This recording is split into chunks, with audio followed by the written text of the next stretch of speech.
திருச்சிற்றம்பலம் திருச்சிற்றம்பலம் திருச்சிற்றம்பலம். ஓம் நம சிவாய. திருச்சிற்றம்பலம் திருச்சிற்றம்பலம் திருச்சிற்றம்பலம். ஓம் நம சிவாய. திருச்சிற்றம்பலம்.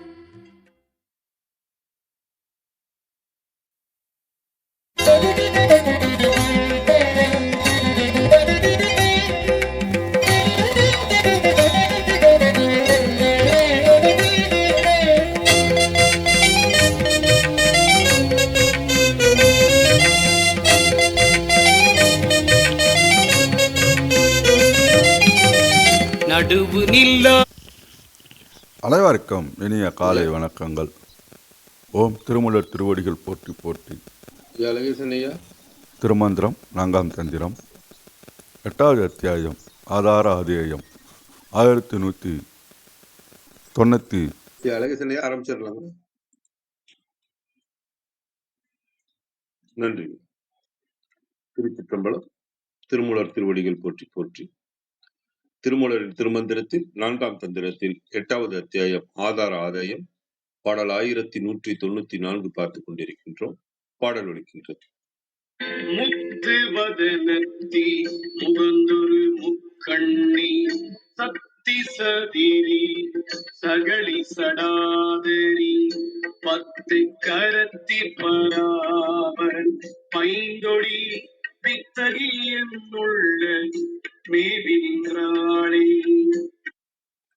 முத்து வதனத்தி முகந்தொரு முக்கண்ணி சக்தி சதிரி சகளி சடாதரி பத்து கரத்தி பராபரன் பைந்தொடி வித்தகி என்னுள்ள மேவி நின்றாளே. இதன் விளக்கமாக சரவணனையா தளத்திலிருந்து மூலாதாரத்திலிருந்து முத்து போல கிடைக்கும் மந்திரமானது இறைவியின் அம்சத்தில் இருப்பதை இந்த பாடலில் அறிந்து கொள்ளலாம். இந்த மந்திரமான இறைவி முத்து போன்ற வெண்மை ஒளியாக பிரகாசிக்கின்றார். தனது அனைத்து முகங்களிலும் 3 கண்களை வைத்திருக்கின்றார். சக்திமயமாக இருக்கின்றார். அளவில்லாத ஆற்றலை கொண்டிருக்கின்றார். சதிரி அப்படிங்கிறதுக்கு அளவில்லாத ஆற்றலை கொண்டிருக்கின்றார் சொல்றார். அடியவர் வேண்டும் உருவத்தையே மேற்கொண்டு வருகின்றார். சகலி அப்படிங்கிறதுக்கு இந்த விளக்கமாக சொல்லியிருக்கார். அடியவர் வேண்டும் உருவத்தையே மேற்கொண்டு வருகின்றார். தலைமுடியை அணிந்து கொண்டிருக்கின்றார். 10 கைகளை கொண்டிருக்கின்றார். அசையா சக்தியாகிய இறைவனை சுற்றி கொண்டிருக்கும் பொன் வளையலாக இருக்கின்றார். ஞானத்தின் தலைவியாக இருக்கின்றார். இந்த இறைவியே எமது உள்ளம் முழுவதும் பரவி வீற்றிருக்கின்றார் அப்படின்னு சரவணனையாத்திரத்துல கொடுத்திருக்கிறாங்க. அன்னை வடிவேல் முதலியார் கொடுத்திருக்கிற விளக்கத்தை பார்ப்போம். இந்த ஆதார ஆதாயம் ஆரம்பிக்கும் போது 1155 இருந்து ஆரம்பிச்சது. அந்த பாடல்ல கூறப்பட்ட யோக நற்சக்தி முத்து வதனம் முதலியவர்களை உடையவளாய் என் உள்ளத்தில் விரும்பி இருக்கின்றாள் அப்படின்னு அந்த பாடலை கோட் பண்ணி கொடுத்திருக்கிறாங்க. கீழே குறிப்பிடையா, எனவே அவளை அவ்வாறு தியானித்தல் வேண்டும் என்பதாம். சக்தி என்பதை முதலில் கொள்க. முத்து பற்களை குறித்து ஓமையாக பெயர். வதனம் முகம் என்றது. வாயினை வதனம் முகம் என்றது வாயினை. சதிரி திறமை உடையவர். சகலி உருவத் திருமேனி கொண்டவர். பைந்தொடி என்பது தேவி என பொருள் தந்தது. ஏனையவை வெளிப்படை. 10 கரம் கூறப்படுவதால் ஐமுகம் உடையலாதல் பெறப்பட்டது. இதனால் யோக சக்தியது வடிவு கூறப்பட்டது அப்படின்னு சொல்லி இதுல கொடுத்திருக்கிறாங்க. இப்ப இதுல இவங்க என்ன கொடுத்திருக்காங்கன்னா, இந்த பாடல் ஆரம்பத்துல கொடுத்திருந்த அந்த 1155வது பாடல் பார்ப்போம். அதை கோட் பண்ணி தான் கொடுத்திருக்காங்க. அதுல என்ன சொல்லியிருக்காங்கன்னு ஒரு தடவை பார்த்துட்டு வந்துருவோம்.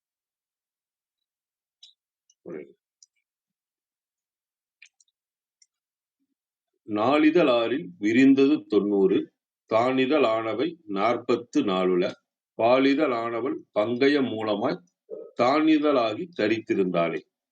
இந்த ஆதாராயத்தோட முதல் பாடல். இந்த பாடலை கோட் பண்ணி தான் அந்த கொடுத்திருந்தாங்க. அந்த பாடலுக்கான விளக்கத்தை மறுபடியும் ஒரு பார்வை பார்த்துட்டு வந்துருவோம். 4 இதழ்கள் கொண்ட மூலாதாரத்தில் வீற்றிருக்கும் குண்டலினி சக்தியானவர் அதற்கு மேலுள்ள 6 சக்கரங்களுக்கும் விரிந்து சென்று உடலில் இருக்கும் 96 தத்துவங்களில் 5 சுத்த தத்துவமும் புருடனும் தவிர மீதி உள்ள 90 தத்துவங்களாக இருக்கின்றார். மூலாதாரத்திற்கும் புருவ மத்தியில் இருக்கும் ஆக்ஞா சக்கரத்திற்கும் இடைப்பட்ட 4 சக்கரங்களில் உள்ள மொத்தம் 44 இதழ்களாகவும் குண்டலினி சக்தியை வீற்றிருந்து அங்கிருந்து ஆக்ஞா சக்கரம் சென்று அதையும் தாண்டி தலை உச்சியில் இருக்கும் சகசிர தலத்தில் உள்ள 1000 இதழ் கொண்ட தாமரை மலரின் மேல் வீற்றிருக்கும் இறைவனுடன் சேர்ந்து பூரண சக்தியாகி அங்கிருந்து கீழே இருக்கும் 6 சக்கரங்களையும் தாங்கிக் கொண்டிருக்கின்றார். இதன் உட்கருத்தாக உயிர்களுக்குள் ஆதாரமாக இருக்கும் குண்டலினி சக்தியை இறைவனுடன் சேர்ந்து பூரண சக்தியாக தாங்கிக் கொண்டு உடலில் உள்ள 90 தத்துவங்களையும் இயங்கிக் கொண்டிருக்கின்றார் அப்படின்னு கொடுத்திருக்காங்க. கிருத்திகாமா வாருங்களம்மா. இன்றைய பாடல் 1194 படித்ததுக்கு விளக்கம் தரப்பட்டது. அதே நேரத்துல இந்த பாடலை ஆதார ஆதயத்தோட முதல் பாடலோட கோட் பண்ணி அருணை வடிவேல் முதலியார் கொடுத்திருந்தாங்க. அதாவது மேலே இந்த 1155 கூறப்பட்ட யோக சக்தி முத்துவதன முதலியவர்களை உடையவளா என் உள்ளத்தில் விரும்பி இருக்கின்றான்னு சொல்லி கொடுத்திருந்தாங்க. அதனால அந்த பாடலையும் ஒரு தடவை ஞாபகப்படுத்தினதுக்காக அதை பார்த்துட்டு வந்தேன். பாருங்க.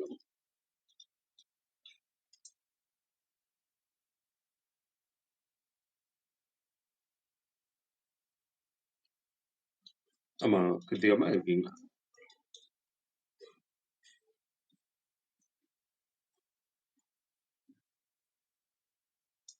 கிருத்திகாமா மியூட் எடுத்துட்டு மியூட் போட்டு பேசிட்டு இருக்கீங்களோ?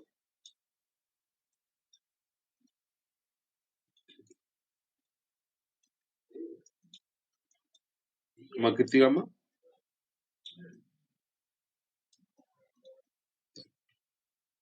வரட்டும்.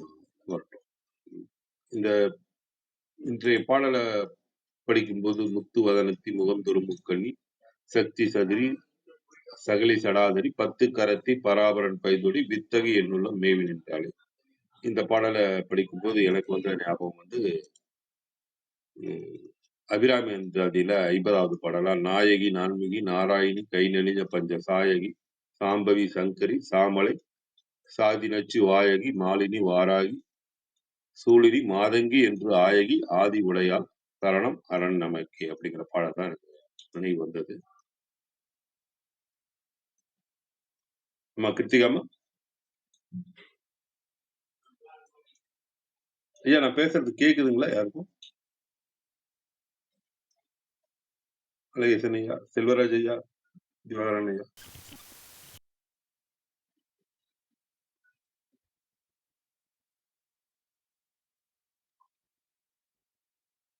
ஓ, இல்ல வந்திருக்காங்க. அவங்கள மட்டும் எனக்கு காமிக்குதுங்கய்யா. தெரியல. இல்ல ஒரு 2 மினிட்ஸ் வெயிட் பண்ணுங்க, என்னால இப்போ பேச முடியாது. சரி சரி சரிங்கம்மா, சரிங்கம்மா, நன்றி நன்றி. இந்த இந்த பாடலுக்கு கோட் பண்ணி முதல் பாடலை சொன்னாங்க. நம்ம அதையும் பார்த்தோம். அதையும் பார்த்துட்டு தான் நம்ம வந்தோம். இதுக்கு இணையான்னு இல்லை, இதை பார்க்கும்போது இதுக்கு இணையா என்னன்னு தெரியல. பட் எனக்கு ஞாபகம் வந்ததுதான் அபிராமி அந்தாதியில 50வது பாடலா நாயகி நான்முகி நாராயணி கை நெளிஞ்ச பஞ்சசாயகி பாடல். அந்த இதுதான் வந்தது. அம்மா பவளமணியம்மா, நீங்க ஏதாவது ஏதாவது கருத்துக்கள் ஏதாவது பயந்துக்கலாமா? செல்வராஜ் ஐயா, திவாகரன் ஐயா, கிருத்திகாமா வர வாய்ப்பு பாருங்க.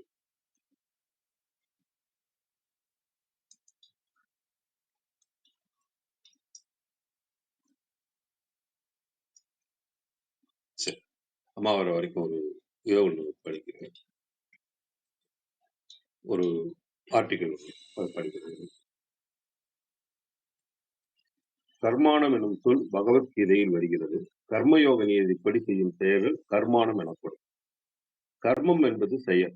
செயல்களின் தொகுப்பும் எப்படி செய்வது எனும் நியதியும் என்பதை வேண்டுமானால் கர்மானம் எனும் சொல்லால் குறிக்கலாம். ஆனால் இந்த ஆசிரியர் சாக்தகர்மானங்கள் எனும் சொல்லும் பொருள் என்ன என்று நூலை படித்தால்தான் தெரிந்து கொள்ள முடியும். அநேகமாக தாந்திரிக வித்தைகள் எனும் பொருளை கொண்டிருக்கலாம். செயல் மரபை கிரியா மார்க்கம் எனவும் சொல்லுவர். கிரியா என்பது முக்காலத்தில் வேதத்தில் சொல்லப்படும் யாகம் போன்ற கிரியைகள். அத்வைதம், துவைதம், விசிஷ்டாவைதம் எனும் வேதாந்த மரபுகள் வேதங்கள் சொல்லும் கிரியைகளுக்கு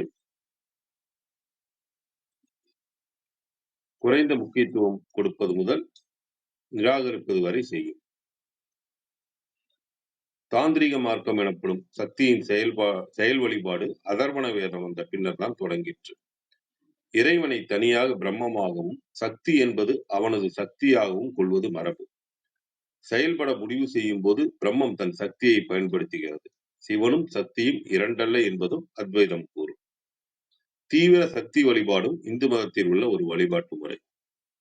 இவர்கள் தத்துவங்கள் சிவனை விட்டுவிட்டு அல்லது தவிர்த்து விட்டு சக்தியை முழு முதற் கடவுளாக கொள்ளும். சக்தியால் படைக்கப்பட்டவர்களே மும்மூர்த்திகள் என்று சொல்லும். சிவன் சக்திக்கு தாழ்ந்தவன் எனும் நிலையில் சிவனின் உடல் மேல் நின்று தாண்டவமாடும் காளி உபாசனை சாக்த வழிபாடு. நம் தமிழ்நாட்டு ஆதிபராசக்தி வழிபாடு சாக்த வழிபாடுதான். ஆனால் ஒரு சக்தியை 3 சக்திகளாக்கி 3 சக்திகளை 51 சக்திகளாக்கி 51ஐ 108ஆகவும் 1000ஆகவும் பிரித்தெடுப்பது தாந்திரிக முறை சாக்த வழிபாடு. 1000 எனும்போது இயற்கையில் உள்ள சக்திகளுக்கு ஒரு தேவி வடிவம் கொடுத்து பெயர் சூட்டி அந்த சக்தியை, அதாவது அவளை இருபரிமாணத்தில் கொண்டு வர எந்திரங்கள், முப்பரிமாணத்தில் கொண்டு வர சொல்வடிவிலான மந்திரங்கள், நாம் பார்க்கும் வகையிலான முப்பரிமாணத்தில் சிலைகள், இவை அனைத்தும் சாக்த வழிபாடு. இவ்வகை வழிபாடு கொஞ்சம் வேறு திசையில் சென்றுவிடும். மாந்திரிகம் அல்லது தாந்திரிகம் ஆகும்போது இவை மிக கடுமையான சட்டங்களால் ஆன முறைகளாகவும் விதிமுறைகளாகவும் ஆகிவிடும். கொஞ்சம் தவறினால் கெட்டது விளையும். திட்டமிட்டு சட்டங்களையும் விதிகளையும் மீறினால் விதிக்கப்படும் சக்தி தீய சக்தியாக கூட மாறக்கூடும். மந்திர உச்சாடனம் செய்பவனின் இயல்பான நல்ல கெட்ட குணங்கள் உச்சாரணத்தால் துதிக்கப்படும் உருவத்துக்குள்ளும் வந்துவிடும். மாந்திரிகம் என்பது ஆக்க வேலைக்கு பதில் அழிக்கும் வேலைக்கு பயன்படுவது அதிகம். தந்திரம் என்றால் சூழ்ச்சி என்னும் பொருள் இல்லை. ஏமாற்றும் செயல் என்னும் பொருள் இல்லை. தந்திரம் என்றால் செய்முறை. ஒரு மனிதன் செய்யும் இயந்திரத்திற்கு அதை பயன்படுத்தும் செயல்முறை பாடம் போன்றது. நீங்க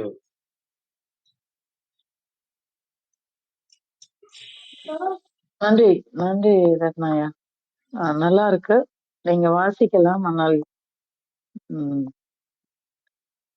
நம்ம முடிச்சிட்டு இன்னைக்கு ஒரு சின்ன நெருக்கடி, அதனால பேச முடிச்சிட்டு அப்புறமா கூட நீங்க கண்டினியூ பண்ணுங்களா? நன்றி.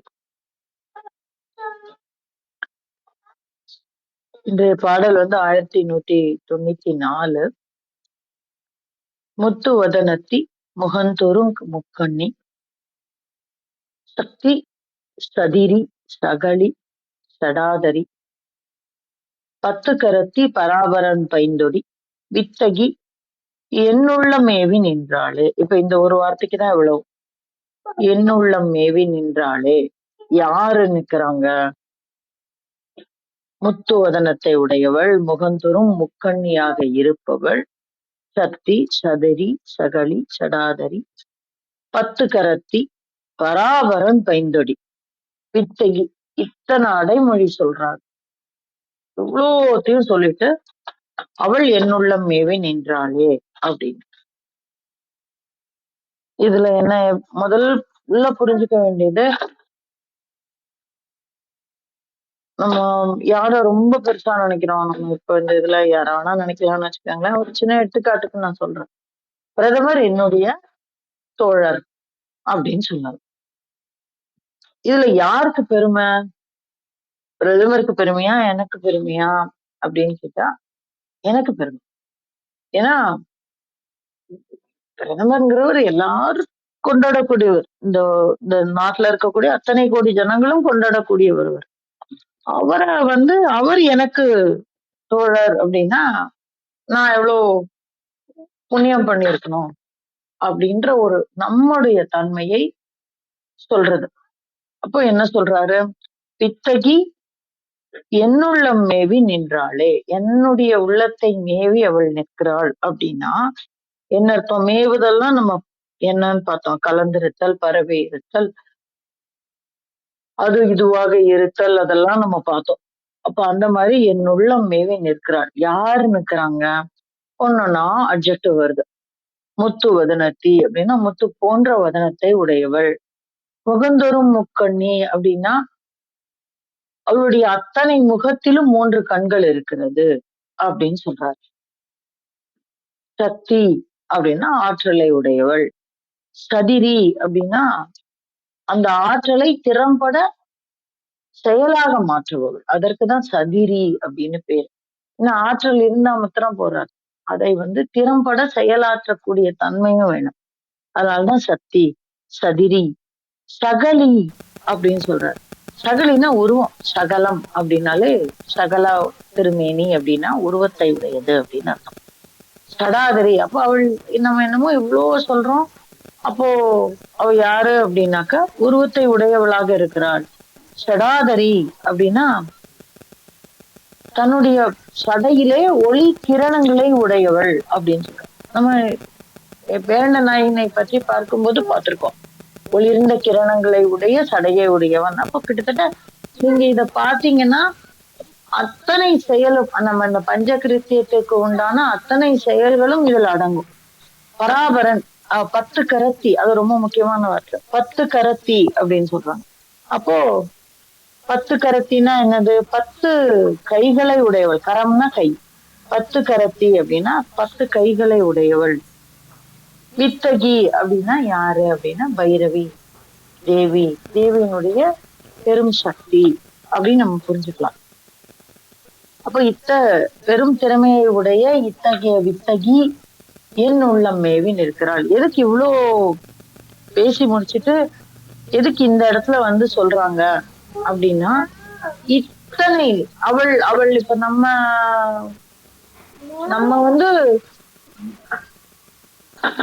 ஒரு ஒரு ஒரு நண்பன் இருந்தார், இல்ல ஒரு நம்மோடு கலந்தாச்சு அப்படின்னா நம்ம குணம் எப்படி இருக்கும்? அந்த மாதிரி ஆடும். இப்போ நம்முடைய உடல் எத்தகைய தன்மையாக மாறும்? நம்முடைய மனம், இந்த ஆன்மா தேவியினுடைய வடிவமாக எப்படி மாறுகிறது அப்படின்னு சொல்லக்கூடிய ஒரு பகுதியா இந்த இடத்த எடுத்துக்கலாம். அப்ப நம்ம எப்படி மாறுறோம் அப்படின்னு சொல்லக்கூடிய. அப்ப இவ்வளவு நாள் என்ன சொல்லிட்டு இருந்தாரு? வரிசையா அவள் அத்தனை பனிமலரிலும் ஆலித்திருக்கக்கூடியவள். நம்முடைய சீலத்தை நீக்கி ஒரு திகழ்ந்தெழு மந்திரத்தினாலே மூலத்தில் இருக்கக்கூடிய உயிர் சக்தியை மேலே ஏற்றக்கூடியவள் அப்படின்னு சொல்லி போன பாடல் முடிச்சார். இந்த பாடல் என்ன சொல்றாரு? அப்படி நிகழ்வதினால் நமக்குள் என்ன மாற்றம் நிகழும்? நம்ம தேவிய ஸ்வரூபமா பார்க்கிறோம்னு சொல்றோம் இல்லையா? அத்தகைய ஸ்வரூபமாக நம்முள்ளே தோன்றுவாள். அதனாலதான் என்ன சொல்றாரு? சகலத்தி அப்படின்னு சொல்றாரு. சகடி அப்படின்றார். அப்போ நம்ம தேவிய கண்கூடாக பார்க்கலாம் அப்படின்னு சொல்லக்கூடிய ஒரு விஷயம் இது.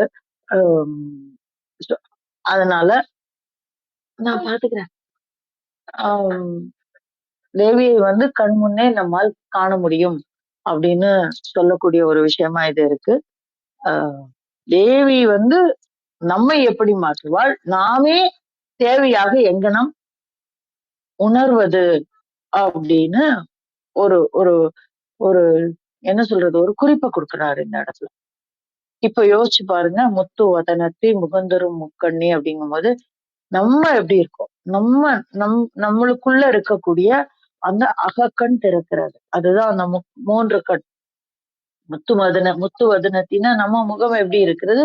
வெண்மையாக இருக்கிறது. வெண்மைங்கிறது தோலினுடைய நிறம் அல்ல. அது அதனுடைய தன்மை, அந்த முகத்தினுடைய தன்மை. பால் போல முகம் அப்படிங்கிறாங்க. பால் வடியும் முகம் அப்படின்னு ஒரு குழந்தைங்களை சொல்லுவாங்க இல்லைங்களா? அப்போ அது என்ன அப்படின்னா அந்த இன்னசென்ட், அந்த அந்த அந்த ஒரு தன்மை, அதை சொல்றதுக்கு தான் அந்த வார்த்தையை உபயோகம் பண்ணுவோம். அப்ப யோசிச்சு பாருங்க, முத்து வதனத்தி, அப்ப நம்ம முகம் எத்தனை ஒரு ஒரு ஒளி திகழக்கூடியதாக, எந்த கள்ளம் கபடமும் மற்ற வஞ்சமற்று எப்படி இருக்கும்? முக்கண்ணி அப்படின்னா நம்முடைய அகக்கண் திறக்கிறது. சக்தி அப்படின்னா நமக்கு அப்படி அப்படி அகக்கண் திறக்கும் பொழுது என்ன நடக்கும் அப்படின்னாக்க, நாம் மிகப்பெரிய ஆற்றலை உடையவர்களாக மாறுவோம். எத்தகைய ஆற்றல் அப்படின்னா இந்த உலகத்திற்கு நன்மை செய்யக்கூடிய ஆற்றல். அததான் அடுத்த வார்த்தையில சொல்றாரு. சதிரி, திறமையை உபயோகம் செய்பவளாக. சகலி, நம்ம தான் இருக்கோம், இங்கேயேதான் இருக்கோம். ஷடாதரி அப்படின்னா அந்த தலையினுடைய அந்த கிரணங்கள் எங்கனம் ஒளி விடுகிறது அப்படின்னா என்ன அர்த்தம் அப்படின்னா, தலைக்கு மேல எப்படி ஒளி விடும்? வெயில்ல போய் அந்த வெளிச்சத்துல நின்னா தலைக்கு மேல ஒளி வந்தாதான் விடும். அப்ப நம்முடைய தலைக்கு நாம் ஒளிமண்டலத்தில் விளங்குவோம் அப்படிங்கிறது. 10 கரத்தி பராபரன் பைந்தொடி அப்படின்னாக்க 10 கரத்தி அப்படிங்கிறது இந்த இடத்துல 10 கைகள் அப்படிங்கிறது சோம்பலற்று மிக வேகமாக எல்லா வேலைகளையும் செய்யக்கூடியது அப்படின்னா இந்த இந்த அவயவங்கள் அந்த நம்ம சொல்றோம் இல்லையா, கரணங்கள் அப்படின்னு சொல்றோம் இல்லையா, இந்த அந்த கரணம்னு ஒண்ணு சொல்றோம். அதற்கு பிறகு இந்த கை கால் அப்படிங்கிறது சொல்றோம் இல்லையா. இந்த தத்துவங்கள் மிக வேகமாக தெளிவாக அது செய்ய வேண்டிய வேலைகளை தெளிவாக செய்யும் அப்படின்னு ஒண்ணு. ரெண்டாவது, நாடிகளையும் இந்த 10 நாடிகளையும் 10 கரத்தி அப்படின்னு கூட நம்ம புரிஞ்சுக்கலாம். 10 நாடிகளும் மிக நன்றாக வேலை செய்யும், அதாவது வேலையை செய்யும். பராபரன் பைந்தொடி அப்படின்னா நாம் இறைவனுக்கு மிக நெருக்கமாக அவனோடு சக்தி கூட்டத்தோடு நாமும் ஒரு சக்தியாக இருக்கக்கூடிய தன்மையை உடையது. வித்தகி அப்படின்னா கடைசியில அவளோட முடிக்கிறாரு. நாமே தெய்வமாக, நாமே சக்தியாக இருக்கிறோம்.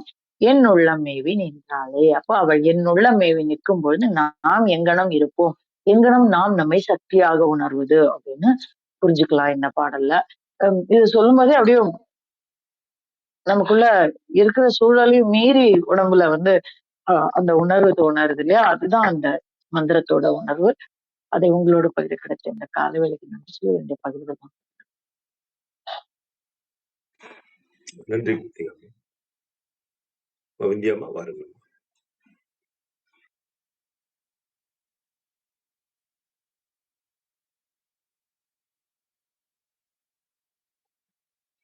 விந்தியம்மா.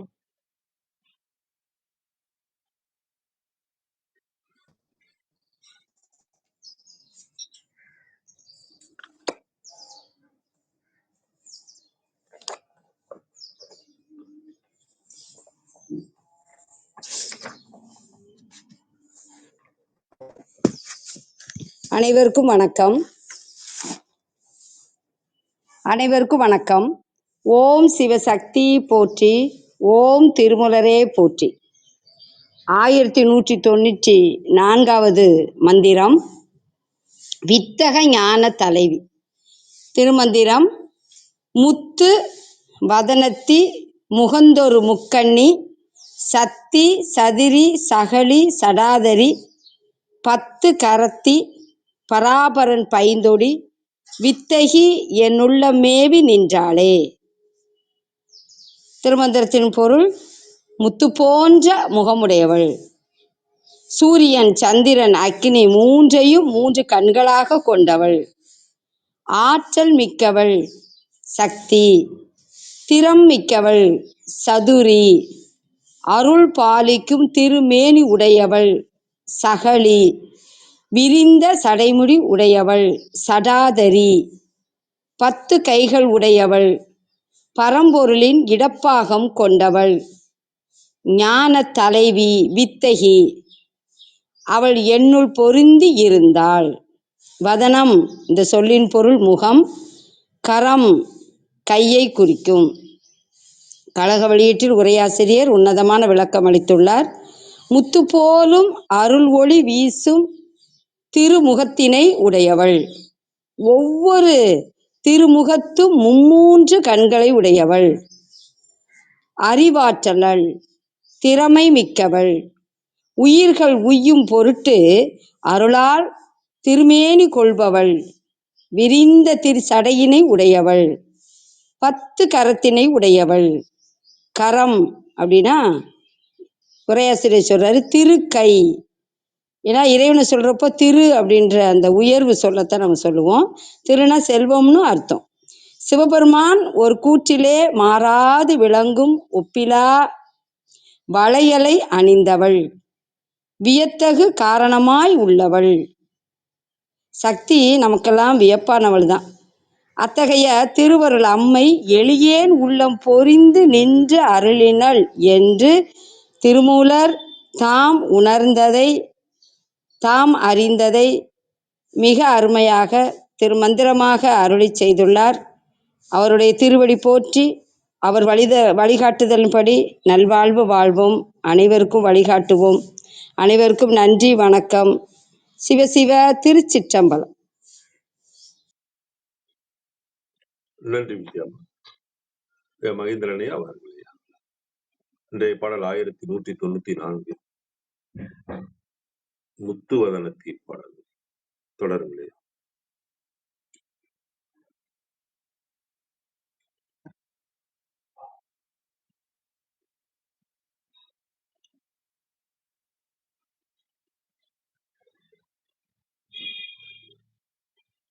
ஐயா ஏதோ போன் வந்திருக்கும் போல. ஐயா நிறைவு செய்து கொள்ளலாங்களா? அழகு தனியா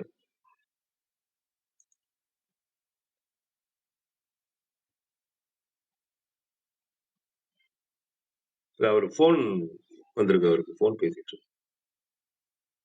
எனக்கு அப்படி காமிச்சது.